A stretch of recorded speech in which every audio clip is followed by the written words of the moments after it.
K3 Loro, tara na't tumaya sa K3 Loro. Hello mga kalaro, welcome sa ating 5pm PCSO Lotto Result, June 18. So second game ng 3D at 2D Lotto kung yan po ang taya nyo ngayong araw. Nasa tamang video ka, hawakan na po ang inyong mga ticket at eto na po ang mga resulta ng Lotto ngayong alas 5 ng hapon. Kung tumaya ka po sa Lotto Outlet namin sa Facebook, maraming salamat. Sana po manalo ka. Kung hindi pa po nasusubukan, i-chat nyo lang kami sa K3 Lotto Outlet.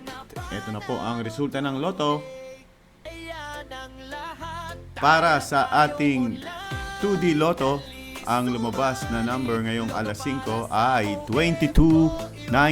Panalo ka ng 4,000 pesos sa 10 pisong taya. At panalo ka naman ng 2,000 kung ikaw po ay nag-rumble. Okay?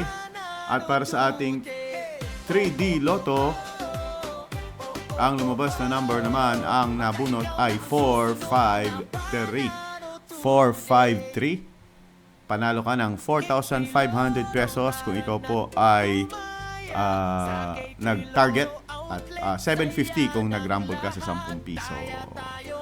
Salamat sa mga tumaya ng Lotto online sa ating Facebook page. Sa gustong sumubok, madali lang, i-chat nyo lang ako dyan, K3 Lotto Outlet. Hanapin nyo po yung video ko sa baba na lumalakad sa poste.